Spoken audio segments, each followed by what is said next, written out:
Fala, queridos, tudo bem com vocês? Hoje eu tô aqui para a gente conversar sobre oração. E aí, você sabe orar? O que é oração para você? A gente aprende que orar é conversar com Deus. E tá correto, é isso mesmo, a gente conversa com Deus por meio da oração. Mas sabe que eu estava me lembrando que em Tiago 4,3 diz que muitas das nossas orações não são respondidas porque a gente pede mal? O que seria pedir mal? Segundo o texto, pedir mal é quando a gente pede para os nossos próprios interesses. Sabe aquela oração egoísta? Que você está pensando só em você mesmo? Então, pedir mal é isso. E como que tem sido a tua oração? Deus tem respondido as tuas orações? Por que às vezes demora tanto para a gente ter as nossas orações respondidas? Sabe, eu tenho aprendido que o caminho da oração, ela precisa passar pela rendição. Rendição a Deus, rendição ao seu senhorio. E o que significa isso na prática? Sabe quando você ouve aquelas pessoas falarem assim, fulano de tal tem uma oração poderosa, fulano orou uma oração forte. Já ouviram isso, né? Então, tá errado. O poder da oração não está naquele que faz, mas naquele que ouve a oração. O poder não está na minha eloquência ao fazer uma oração, mas no meu coração humilde que vou para aquele que é poderoso para responder a minha oração. Não fazer a minha vontade, mas responder a minha oração. Eu também aprendi que a nossa oração, ela precisa glorificar a Deus, sabe? Não a nós. Ao final de cada oração, será que Deus sai por cima? Ou será que você é quem sai por cima? Será que você, quando termina uma oração, vem aquele sentimento gostosinho de tipo, como eu fiz uma oração legal? Puxa, como eu sou espiritual. Se você sente isso, você saiu por cima. Quando, na verdade, Deus precisa ser glorificado sempre que você terminar uma oração. Jesus, ele é nosso maior exemplo de oração. Ele viveu a vida dele e a boa parte dela foi orando. E a gente precisa muito aprender, porque até hoje a gente não ora direito. Quer um exemplo? Suponhamos que eu te desafio hoje a orar pelo nosso governo. Como seria a tua oração pelo Jair Bolsonaro? Se você não é do partido dele, se você não gosta dele, possivelmente a tua oração vai ser: Deus, tira esse cara daí. Tira esse cara do poder. É verdade ou mentira? Eu não sou bolsonarista, muito menos petista. Mas a gente precisa aprender a orar pelos nossos governantes. Que é bíblico, a gente precisa orar pelos nossos governantes. Mas por que a gente ora, tira esse cara daí? Suponhamos que o teu filho, ou tua mãe, teu pai, enfim, seja quem for, contrai uma doença muito séria hoje. A tua oração vai ser: Deus, mata. Deus, tira. Não vai, né? Ora, por que essa diferença?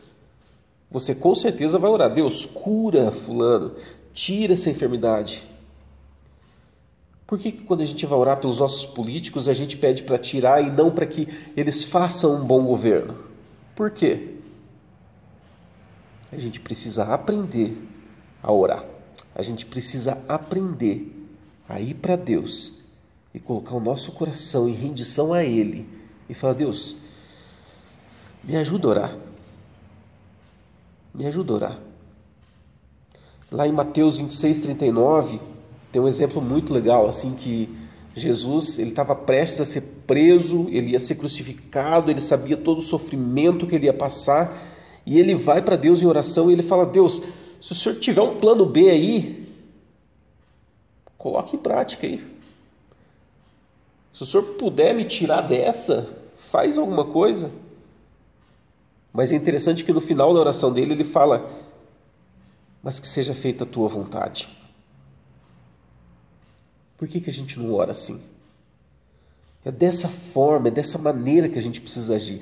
Deus, eu desejo muito isso, mas que seja feita a tua vontade. A gente precisa aprender urgentemente a orar segundo o coração de Deus. Sabe, temperar a nossa oração com um pouco mais de misericórdia, graça, amor de Deus. É isso que Deus espera de mim, é isso que Deus espera de você. E é fato que muitas vezes a nossa oração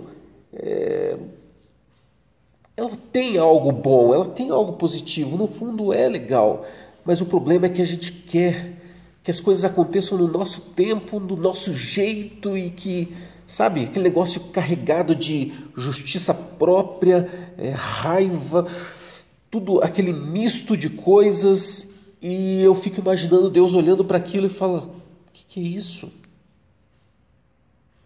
Qual o sentimento que está brotando no teu coração quando você vai orar? Eu tenho aprendido muito assim que as pessoas elas têm resposta pronta para tudo. Já viram isso, né? E a gente corre um sério risco de colocar essas respostas e as nossas convicções tudo na nossa vida de oração.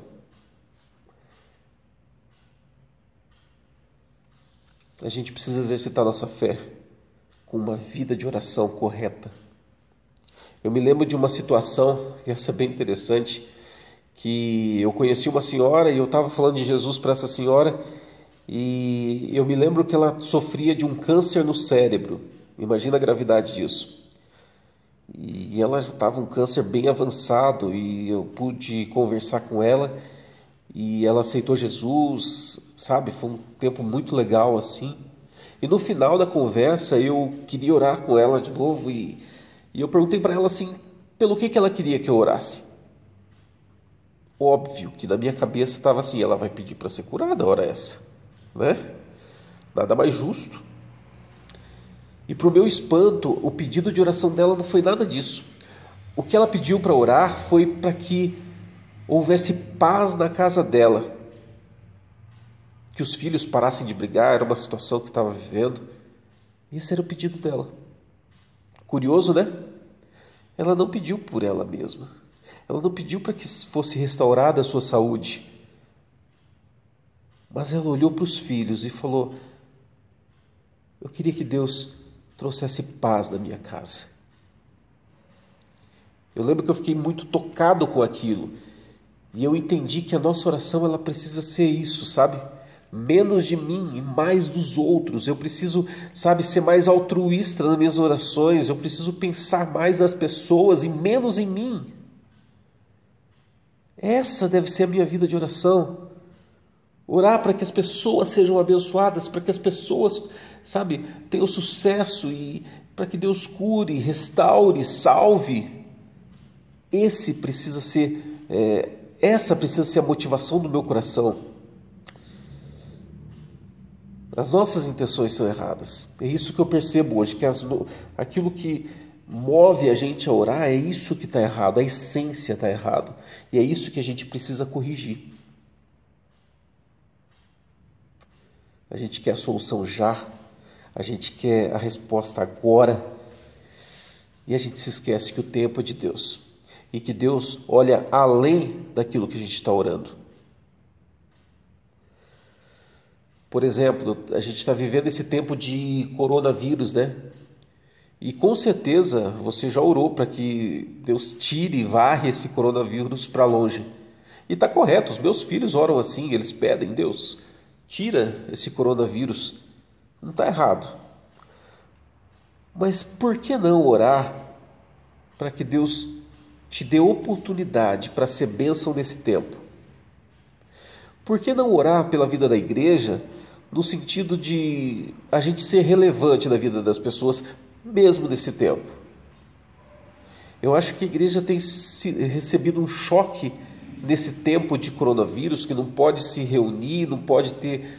Eu acho que é como se Deus falasse assim: eu não quero vocês dentro do templo mais, vão para fora. Fiquem em casa e se relacionem com as pessoas. Eu acho que é isso que tem acontecido e que a gente precisa valorizar. A gente precisa falar: Deus, me dá oportunidade para ser bênção na vida das pessoas. Você orou assim? Você tem orado assim? A gente quer ser relevante, não é? Então comece a partir de agora. Comece a partir de já. Dobra o seu joelho e fala: Deus, me usa nesse tempo de caos, para que pessoas possam te conhecer nesse tempo. É para esse tempo que você foi gerado. Vamos corrigir as nossas motivações. Quando isso acontece, quando isso acontecer, a gente vai poder dizer realmente assim que nós somos relevantes na vida das pessoas. E as pessoas vão pensar: puxa, ele não está pedindo por ele mesmo, mas está pedindo por mim. Está orando por mim. Quantas pessoas nesse tempo você já ligou, mandou uma mensagem ou orou pelo WhatsApp? Ou seja, a gente precisa cultivar isso na nossa vida de oração. Eu te garanto que você vai ver muito de Deus quando você começar a agir dessa forma. Numa oração simples, numa palavra que você der, a pessoa que está angustiada, ela vai se sentir melhor. Aí sim, as nossas orações vão ser respondidas. Porque você não está pensando em você, você está pensando no outro. E quando você pensa no outro e você clama a Deus por uma outra pessoa, Deus está sendo glorificado. Deus nos fez um. Deus nos fez igreja para que a gente viva um se importando com o outro, um ajudando o outro, um participando da vida do outro. Faz isso. Começa hoje. Tenha a prática da oração correta. Seja mais altruísta e menos bairrista. Deus, Ele quer abençoar as nações. E a gente ouve muito disso, né? Mas Ele vai abençoar as nações comigo ou sem eu. Ele vai fazer isso com você ou sem você. Sabia disso? Porém, Ele nos dá a oportunidade de participar. Eu não quero ficar de fora. Eu quero estar no meio. Eu quero ter nesse tempo de coronavírus, eu quero estar nesse tempo, nessa época, nesse momento da história, eu quero ser um agente de Deus para abençoar a vida das pessoas. Eu quero, eu escolho isso. E você? Fica de fora não. Vamos começar a orar segundo o coração de Deus. Pede estratégias para Deus. Fala: Deus, para quem eu devo ligar? Para quem eu devo levar uma palavra? E você vai entender o quanto é importante e o quanto você vai ser importante na vida de alguém. Deus te abençoe. Vem comigo. Vamos viver uma vida de oração para Deus. Amém? É isso, gente. Deus te abençoe e a gente se vê.